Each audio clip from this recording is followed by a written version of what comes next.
PokeRamble Podcast. It's been a quiet week in Pokemon, but we have lots of things we're going to talk about. There's one story that we're going to really go into detail about, but that's it. Let's get into the show.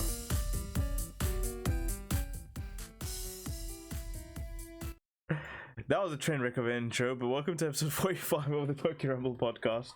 I'm your host, Kamel, and joining me is the Frontier Brain himself, Amit. Hey, welcome back to hosting. I had that gunner pun in my head for so long that I psyched myself out of it at the very last minute. I couldn't stop thinking about it. I made myself laugh, and then, I couldn't get the words out. Never mind. Happy episode 45. This episode doesn't smell too great. It feels like there's a Vileplume around. Yes, it feels good. It feels good. I'd like to hope you've been planning that. Well, no. Just since this morning when I woke up, I was like, "Oh, that might be pretty funny." Nice. But yeah, no, it's weird. Yeah, Vileplume gets a bad rep. Just the mere walking around causes its petals to flap, which sprays toxic pollen everywhere. Question. You have a Gloom. Sure. You can only evolve it into one thing, and you can never have the other Pokemon again. Are you choosing Vileplume or Blossom? I'm probably choosing Vileplume, because the dual type coverage is awesome. Gloom is actually the only Pokemon, I think, that evolves and loses, so it goes from a dual type to a monotype, if you evolve it into Blossom. How about Poliwhirl? Poliwhirl's mono to dual.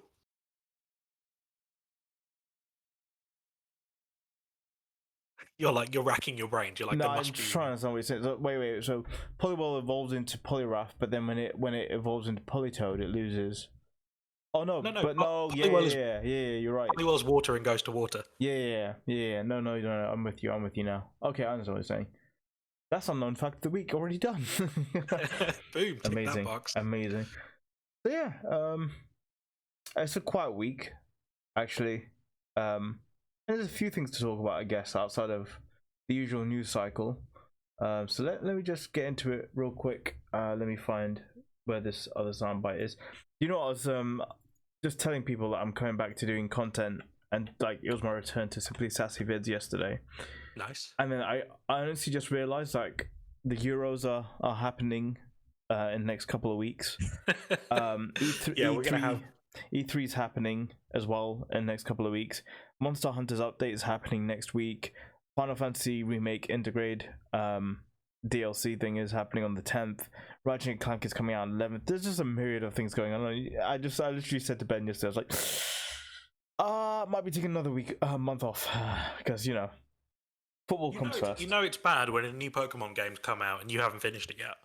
Oh god, don't even remind me. Oh, talking about new Pokemon game. Hang on, let me get the next session intro. Hang on.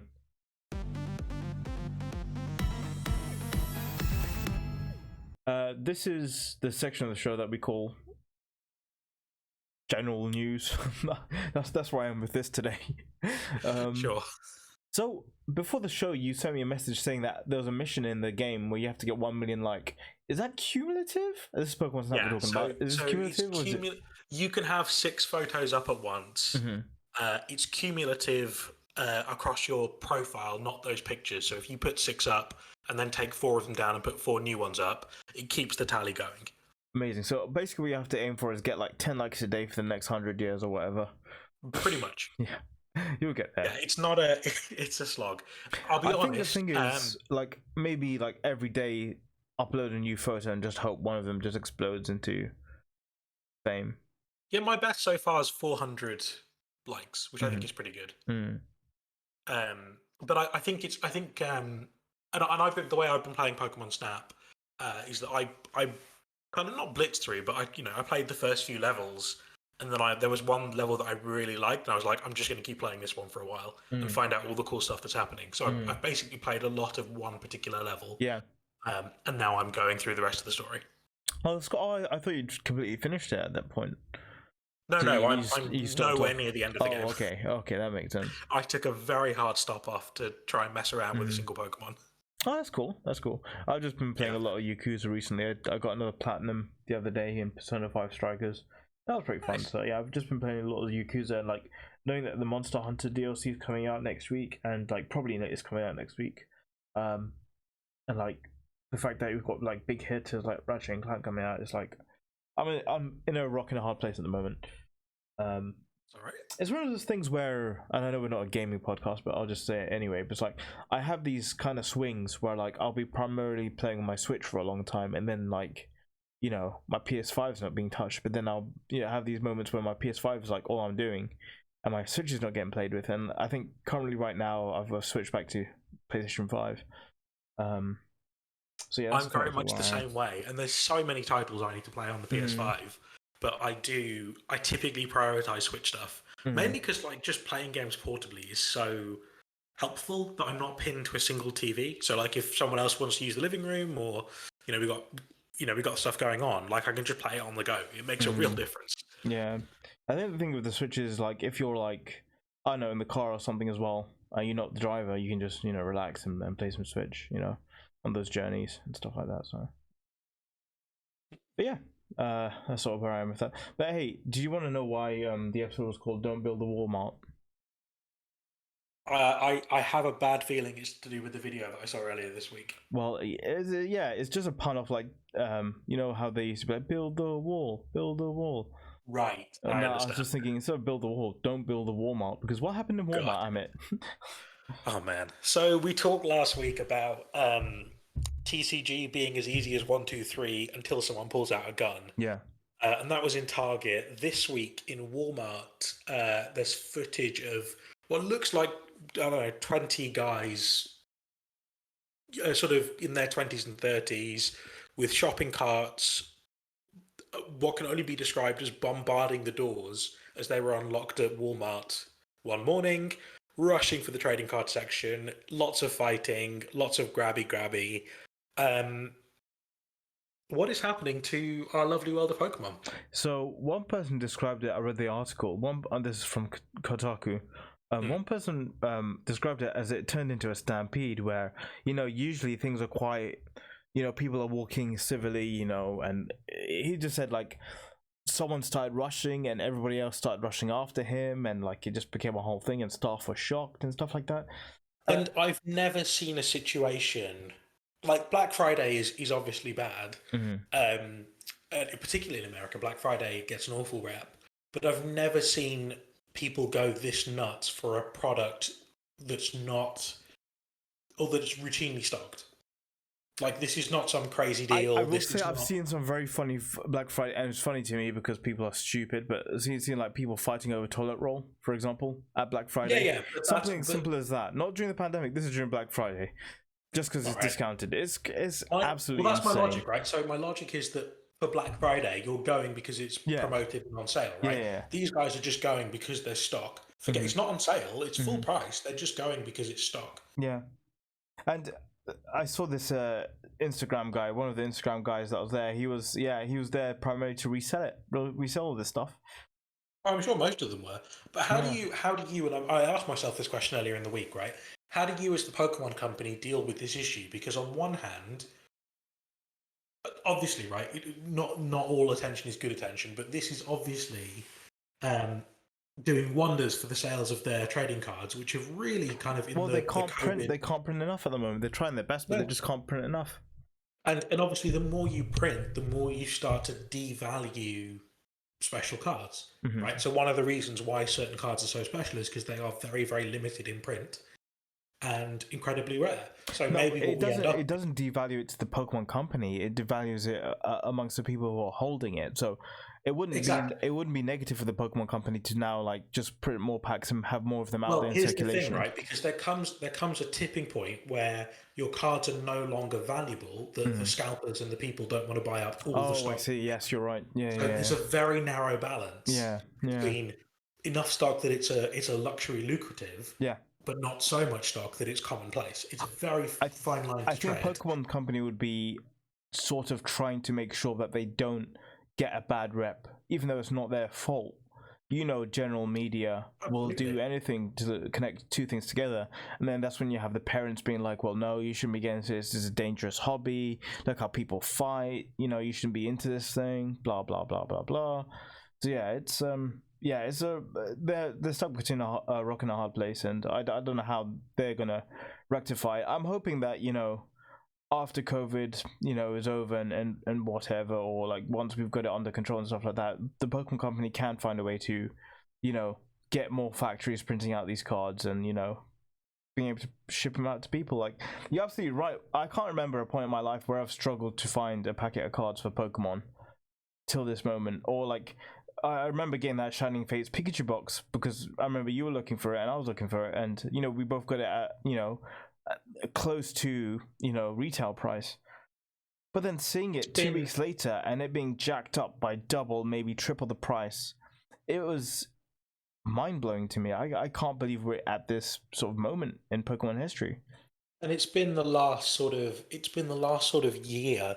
Certainly, like, even if I go into like supermarkets or like Waterstones in the UK, which sells trading cards, like, it's very common now to see no stock. They're just sold out. And I really do wonder what the outcome of this is, because I think it has to kind of tip one way or the other. I think it's going to be really hard for the Pokemon Company to get it right, just because the tipping point between enough stock and too much stock is quite a fine line. And I wonder, my hope is not the case, but my wonder is if in the future rarer cards become rarer, i.e. the drop rates in packs for very, very rare cards becomes lower, and people get more common cards so that the valuable cards stay valuable, but they can still print loads of stock. But then you're punishing the casual enjoyer of the TCG. So, I mean, that's a big problem you're going to have with that if you lower the rates of rare cards. Because this has been my wonder for people who play TCG competitively in real life, is how do they physically buy? And it never makes sense. I would assume that they buy singles rather than packs of cards, because it wouldn't make sense if you're building less.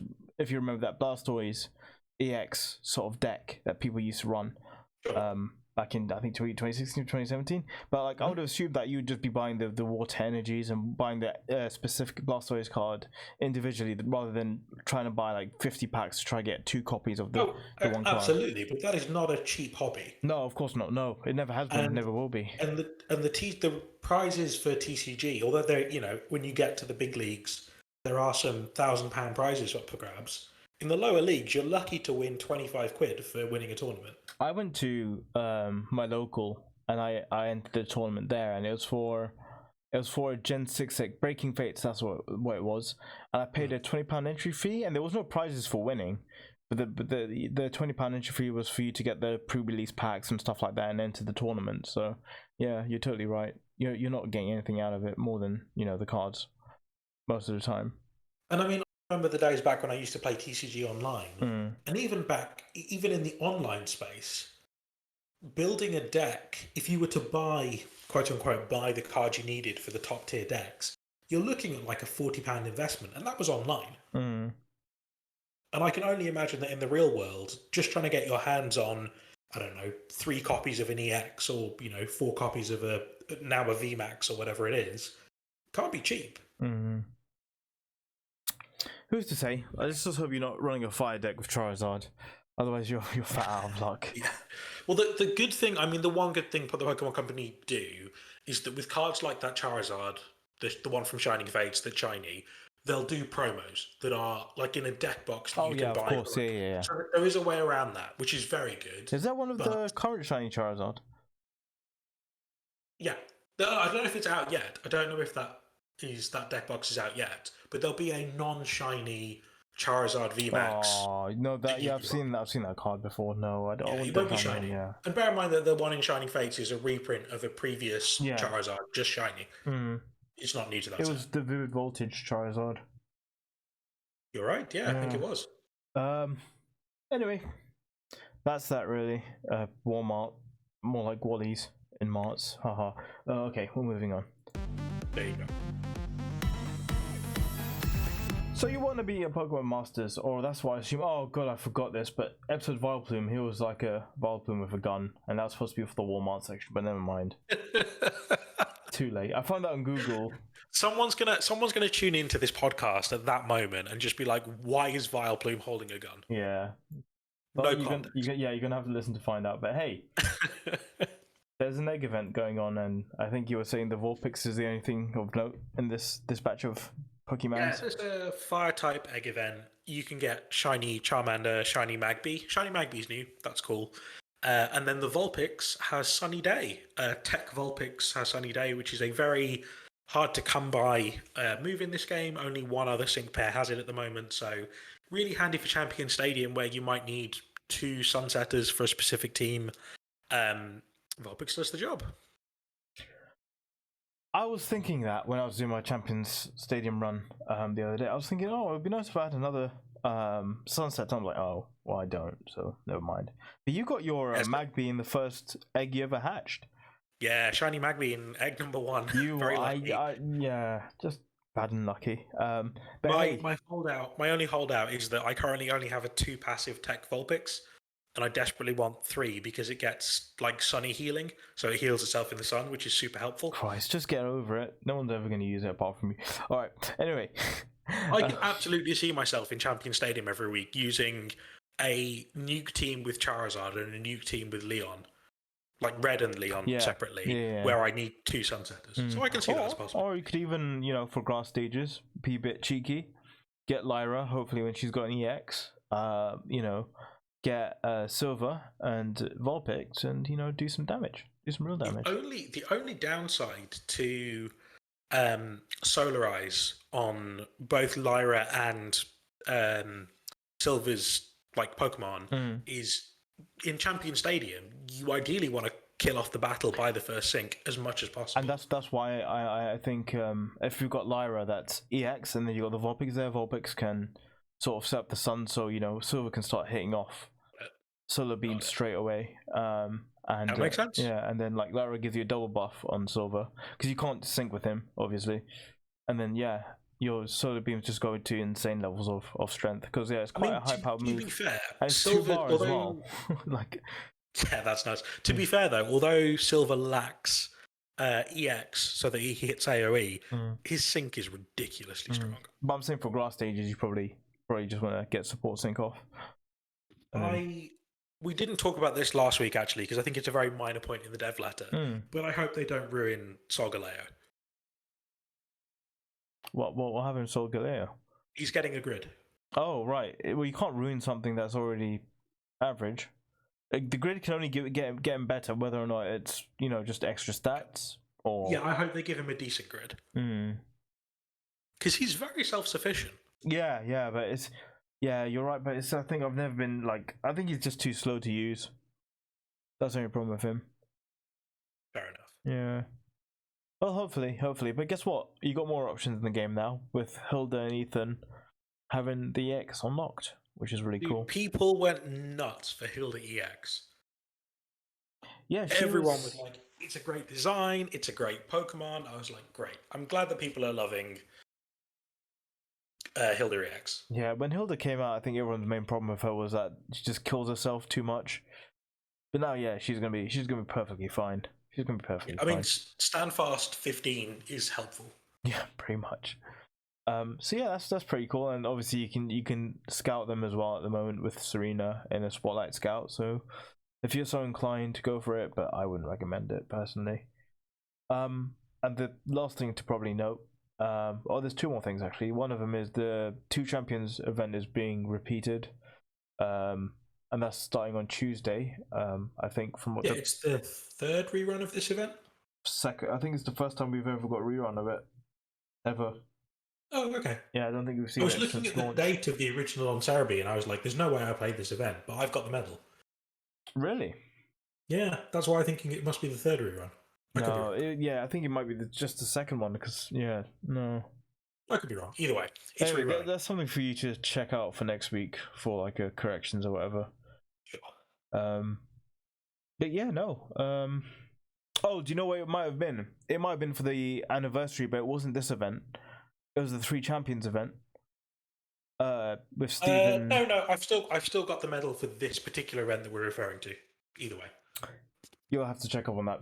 I'll check it out. Hey, Making Shadow's got shiny Magmar. Awesome. Nice. And last thing to note is we're actually 4.1 million battles into the extreme weather event. Yeah. Team, I guess technically they're Team Magma because they're beating up Team Aqua, and Team Aqua are beating up Team Magma. But we've killed Team Aqua a lot more than we have Team Magma. So well done, Team Magma. What for not being killed? No. If you're defeating Team Aqua, then you must be on the side of Team Magma. I don't think the Gen 3 protagonist would agree with that, but hey. Then you just see May wearing a Courtney outfit or something. It's like, yeah. But the protagonist, I mean, to be fair, in Pokemon Emerald, the protagonist beat up both teams. So unless you're splitting 50-50 between the two, you're rooting for one of the other two teams to win. Well, I'm rooting for Aqua to win, as in winning by losing, if that makes sense. All right, fair enough. I don't know, but yeah, they're currently winning by 300,000. So I think we're pretty safe to get 5 million battles defeated by tomorrow. I think so. Yeah. I think tomorrow will be a stretch. It'll probably be another day or two. Well, I think they updated it maybe 12 or maybe 16 hours now. So if it's 4.2 million by then, I think we could get 5 million by tomorrow. Oh no! So I've been tracking it daily. So it was at 3 million. The first 2 days were massive. We did 1 million each day, and then since then it's been gradually slowing down. So I think we only did about 500,000 or 400,000 in the last 24 hours. Surely more than that. No, it's really slowed down in the last couple of days. Even with the weekend, even with people having the time, it's really slowed down. Okay, so we're saying that we're going to get it on Wednesday then. Hopefully. Yeah. Cool. We've got till the 28th. There's plenty of time. With that, we're going to move on to the next section.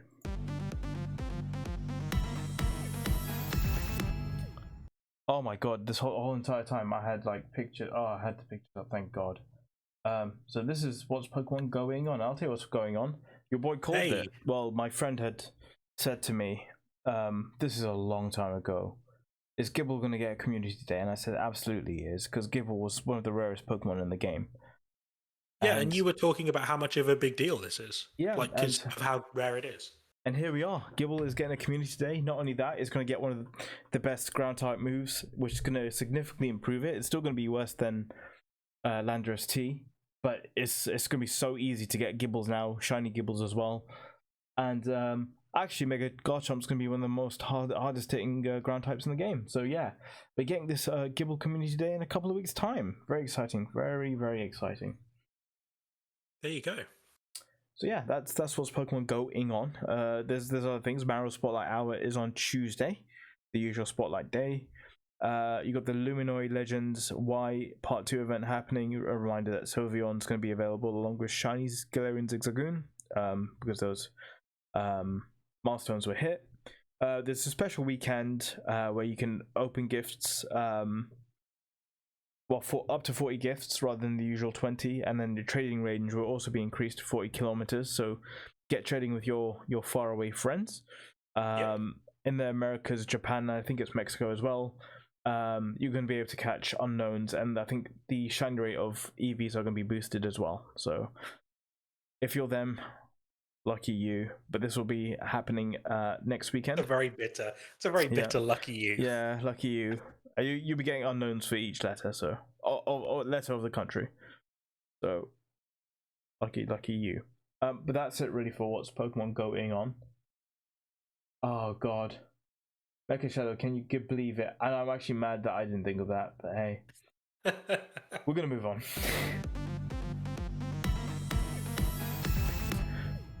This is a section of the show called Merch to Do About Nothing, where we talk about the merch that's coming out. And look what we have here. It's an Nendoroid with Rayhan. Yay! So yeah, you sent me pictures of these, and they're super cute. I can't wait, dude. I can't wait. Well, they're up for pre-order now, actually. So a couple of days after they revealed it, it's now up for pre-order. So that is that. Really, are you going to get one of these? Probably won't get one, but I must say I appreciate all the selfie poses. I like that that's his thing. And the other thing is I this. feel like it's a very relatable gimmick. What, the poses? Just taking selfies. Oh yeah, that's his whole thing. Here we go. What are these? Pokemon Scale World figures for Rayquaza, Kyogre, and Groudon. And I just love Rayquaza's, on top of a cloud. It's amazing. It's amazing. The craziest thing to me, if this is Scale World, is how much smaller Rayquaza is than the other two. Yeah. He's tiny. But hey, size doesn't equal power? I don't know. I guess, listen, Groudon could eat him like a kebab. Groudon will try to bite into Rayquaza, but Rayquaza's scales will just be unbreakable. Got it. And then Rayquaza will oh no, shoot a hyper beam or something straight into Groudon's mouth, and yeah, Groudon dies. Fair enough. It's lucky that 5-year-old Camille doesn't have these figures. Imagine the messed up things that would be happening right now. But yeah, we'll move on to our next section, where the Helioptile is Pokemon Sleep. So I didn't realise for a long time that they nerfed the most important sleep move in Pokemon, which was Dark Void, the only move capable of inflicting AoE sleep, from 80% to 50%. So I'm sure that they've been testing for a long time the effectiveness of Dark Void in Pokemon Sleep. And all this time, the real villains were the Pokemon Company themselves, or Game Freak themselves, for making Dark Void so inaccurate. I think it was because of doubles. I think that's why they made it inaccurate. Oh yeah, it was. It's because it's broken as hell in doubles. But this is why Pokemon Sleep is struggling, is that we've clearly got insiders who are self-sabotaging the project.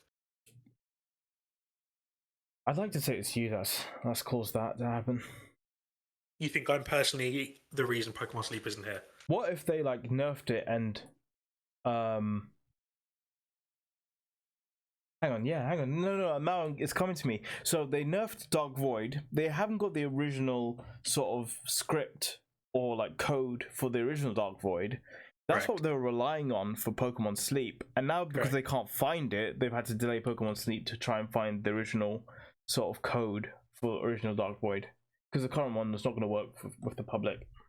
Listen, Darkrai isn't even allowed in Galar, so God knows what they're going to do for Pokemon Sleep. Your Flaming Galar? It's still crazy to me that there are Pokemon that just aren't allowed in Gen 8.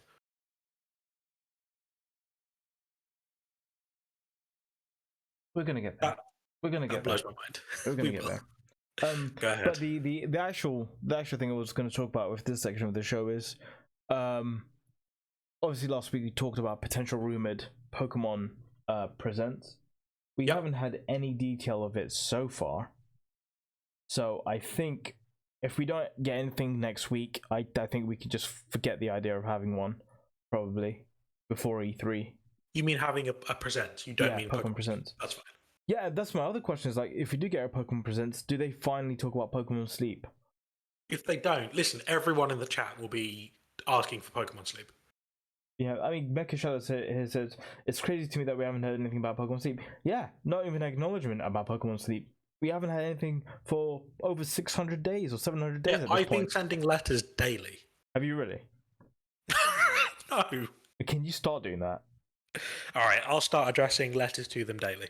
Okay, so Amit's made a commitment here on the podcast, episode 45 of the PokeRamble Podcast. We're taking it into our own hands now. We're going to be starting to write letters to the Pokemon Company about Pokemon Sleep. I'll script an email that pulls up a random insult every day and sends it to the Pokemon Company. Don't send the insults, dude. What if they sponsor us one day? Alright, what do we want? Do you want some peppy message like, you guys are awesome, but where the Helioptile is Pokemon Sleep? Yeah, exactly. And do me a favor, actually. Can you make a template? And what we'll do is we'll spread this template out. And people can, you know how you email your local MP about a certain issue? Sure. It'll be like that. But people can, use your email and we can all send it to Pokemon Company and they'll have to wake up and... accidental pun there. But they'll have to wake up to the screams that we want Pokemon Sleep. at least an acknowledgement that it still exists. That's what I want. Well, here you go. You heard it first. We're going to start email terrorism. Whoa, language. We're moving on. Jesus.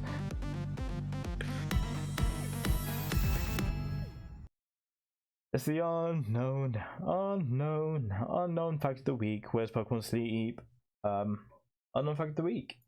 25 years ago, 9 developers were working on Pokemon Red and Pokemon Green. And the reason why Pokemon has never had the option for multiple save files is because those 9 developers wanted you to have the ability to nickname Pokemon. Huh. So the memory required to allow Pokemon to be nicknamed, to retain those nicknames when they're deposited in the PC, etc., required so much memory that it couldn't support the idea of having multiple save files because it wouldn't have fit on the cartridge. And then from there they were like, yeah, we're never going to do it anyway, so screw you guys. Well, it's an interesting decision that I guess was a quirk of the original games, being on a cartridge that couldn't take all of so much data. To be fair, back in those days as well, though, a lot of games didn't have the capacity to be able to save games. Like on the PlayStation, you had to have a separate memory card to save things. You had to have a separate memory card. Some games had a password system where you would have to enter a password to get to a certain level or something like that. Yes. That never made sense to me because you could just look it up online, but. Yeah, but it was because they had no memory saving capacity. Oh, yeah. But it's crazy to me that it took until Gen 8 for a 25-year-old decision to be reversed. Well, Gen 8 doesn't have multiple save files, though. Well, it technically doesn't that you have multiple profiles. You can have but one that's more copy of of a the game. Nintendo Switch sort of thing than a Pokemon Company sort of thing. Sure, but the DS never facilitated it. The Pokemon Company never tried it. The DS never had profiles like the Switch does. No. Yeah. No, you are quite right. The Switch was their gateway. The Pokemon Company still haven't, specifically made a provision for multiple. No. But now we have a bypass. Yeah. Now you can just make a dummy account. Yeah, and you can get all the legendaries you want to trade to other people, which is really cool. Yeah, thank you, Pokemon Home, for that. Yeah. But with that has been the unknown fact of the week. I was going to stop playing the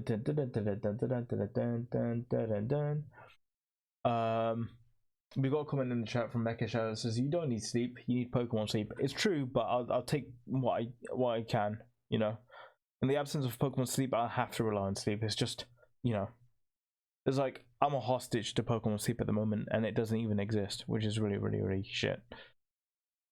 But hey, that's that. Just an update. Yeah, there's never been a rerun of the 2 Champions event. No, you are spot on. I was googling it as well. You are absolutely spot on. I think it was back in December 2019, and then since then nothing. There we go. But yeah, PokeRamble Podcast. It's been a quiet week. I don't know whether or not we're going to have anything next week in terms of big Pokemon news, but hey, we can only hope. I think it probably all comes down to whether or not we get a presents imminently. Because I do remember the past few Nintendo Treehouse lives that have happened during E3 time had sort of deep dives into games. I remember the Let's Go games, but they did 20 or 30 minutes of gameplay showing you the catcher mechanics, showing you the big Pokemon, the small Pokemon, all that kind of stuff. Yeah, who knows, but yep, that's been me, Kmail. That's been him, Amit. You can find us on the PokeRamble.com. You can find me at KmailH on Twitch. But yeah, any last closing thoughts or anything? I love Pokemon Snap. It's a new Pokemon Snap. It's a wonderful game. And please like all of his photos. Yes, if you see any of my photos, they're all terrible. Go like them. Thank you. And I'll leave you with this little golden nugget from Mecha Shadow 12, and this will be something that you'll have to reflect about for the next week. If you aren't Pokemon sleeping, are you really sleeping? Goodbye, everybody.